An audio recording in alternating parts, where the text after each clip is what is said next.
Saya mendapatkan pemberitahuan dari seseorang tentang adanya pernyataan Ibu Yeni Wahid, anak dari almarhum Gus Dur.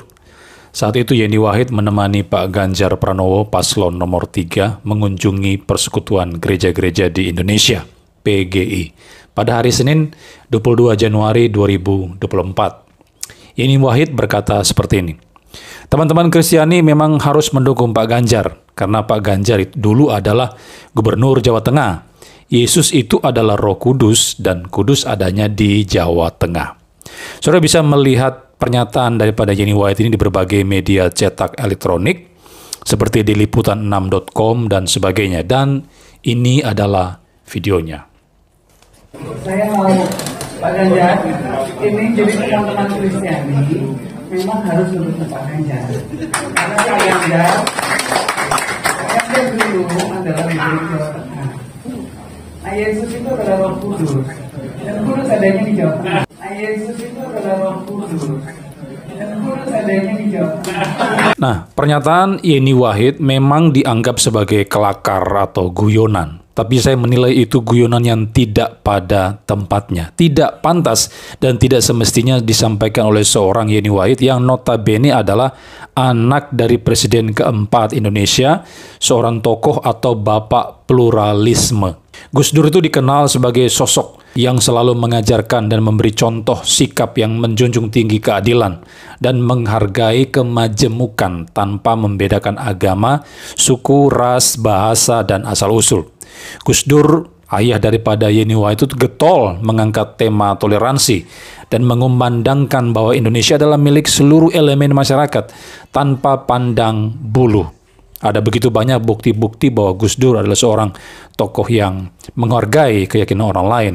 Misalnya ketika ia menjabat Presiden Republik Indonesia dan menghapus larangan merayakan Imlek dengan menerbitkan Keputusan Presiden nomor 6 tahun 2000 pada 17 Januari tahun 2000. Dan ada kebijakan-kebijakan lainnya juga. Nah, menurut pengamatan saya, Ibu Yeni Wahid juga mengikuti jejak daripada Gus Dur, ayahnya, dalam hal ini. Tetapi pernyataan Yeni Wahid pada Senin kemarin di PGI menurut saya sudah offside. Itu sudah mencoreng kredibilitas daripada Yeni Wahid itu sendiri. Mengucapkan sesuatu yang tidak seharusnya diucapkan, dan itu sebuah pelanggaran terhadap simbol kekristenan. Mengapa saya katakan demikian? Dari pernyataan Ibu Yeni Wahid, paling tidak ada 3 hal yang perlu kita tanggapi. Pertama, Yeni Wahid itu berkata Yesus itu adalah Roh Kudus. Ini adalah pernyataan dari seorang yang tidak memahami ajaran Kristen dengan benar. Kami Kristen memahami bahwa Yesus itu berbeda dengan Roh Kudus.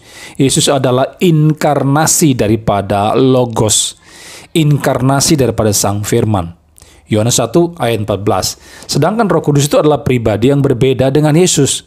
Roh Kudus bukan Sang Firman. Ada begitu banyak teks Alkitab yang mencatat perbedaan antara Roh Kudus dengan Yesus Kristus, dengan Sang Firman, dengan Logos itu. Misalnya Matius 1 ayat 18 ya.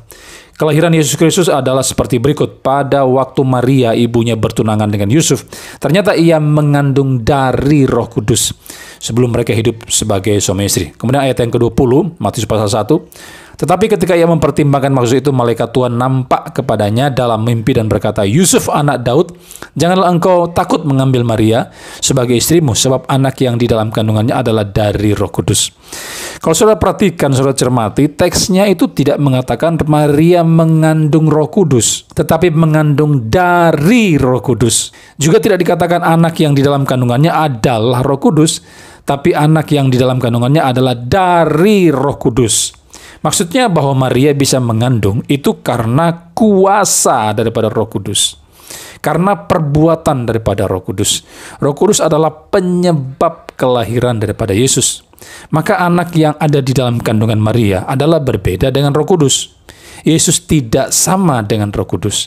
Menyamakan kedua pribadi itu akan jatuh ke dalam ajaran sesat yang bernama Sabellianisme atau Oneness Pentecostalism yang sudah ditolak oleh gereja. Jadi Ibu Yeni Wahid sama sekali tidak paham ajaran Alkitab dan jatuh ke dalam sesat pikir.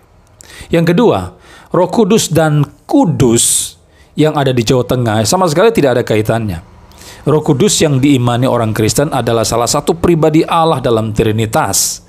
Trinitas atau Tritunggal adalah ajaran Alkitab yang menjelaskan bahwa Allah itu Esa atau satu di dalam hakikat dengan 3 pribadi yang berbeda.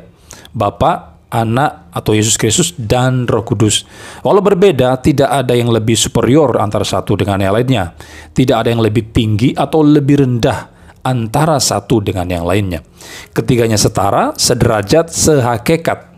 Allah yang satu di dalam 3 hipostasis atau 3 pribadi. Dalam pandangan Kristen, Roh Kudus adalah Allah itu sendiri. Saudara bisa melihat dalam Kisah Para Rasul 5 ayat 3 sampai yang keempat. Tetapi Kudus yang disinggung oleh Yeni Wahid adalah nama tempat, sebuah kota atau kabupaten yang ada di Jawa Tengah. Lalu Yeni Wahid seakan-akan mengidentikan antara Roh Kudus dengan kota Kudus. Mentang-mentang ada kemiripan kata Kudus, ada persamaannya, lalu kemudian menyamakan keduanya. Ini adalah semacam analogi palsu yang dibangun oleh Yeni Wahid untuk mempengaruhi orang-orang Kristen.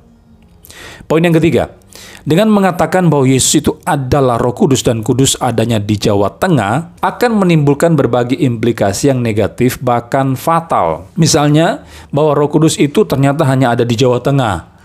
Nah, ini implikasi yang tidak bisa dihindari.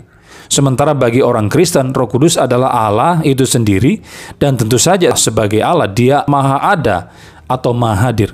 Dengan mengatakan Yesus itu adalah Roh Kudus dan Kudus adanya di Jawa Tengah, maka Yeni Wahid sedang mempersempit keilahian Roh Kudus, mempersempit kemahahadiran daripada Roh Kudus, bahkan menghancurkannya. Atau dengan kata lain, Yeni Wahid mau mengatakan bahwa Roh Kudus itu tidak maha hadir. Roh Kudus itu bukan Allah. Ini adalah konsekuensi fatal yang bisa dihasilkan dari pernyataannya Ibu Yeni Wahid. Maka Ibu Yeni Wahid berpotensi telah merendahkan Roh Kudus yang diyakini orang Kristen sebagai Allah. Ingat, ini adalah implikasi dari pernyataannya, konsekuensinya. Bedakan antara implikasi dengan pernyataan langsung, supaya saudara tidak salah paham. Nah, itu 3 poin tanggapan saya, dan pada intinya Ibu Yeni Wahid ingin menggiring orang-orang Kristen dengan menggunakan analogi palsu untuk kepentingan pilpres. Mungkin ada yang berkata bahwa itu hanya lelucon saja, gurauan, guyonan, dan sebagainya. Yeni Wahid tidak sedang merendahkan Roh Kudus. Tapi, saya kira guyonan seperti itu tidak pantas disampaikan. Tidak pada tempatnya. Allah kok dijadikan bahan guyonan? Gimana itu? Allah sang pencipta segala yang seharusnya dipuji, disembah, tetapi dijadikan bahan lelucon. Apakah itu ajaran dari Islam? Apakah Quran memperbolehkan umatnya untuk menjadikan Allah SWT dan Muhammad SAW sebagai subjek atau objek guyonan, sebagai objek gurauan? Bagaimana jika saya mengatakan Muhammad itu adalah malaikat Jibril dan nama Jibril itu adanya di kota Solo? Karena orang Solo ada yang bernama Jibril.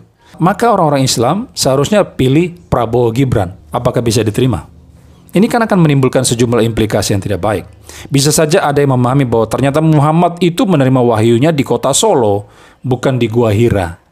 Lalu ada yang kemudian mengidentikan antara Muhammad dan Jibril, padahal keduanya berbeda.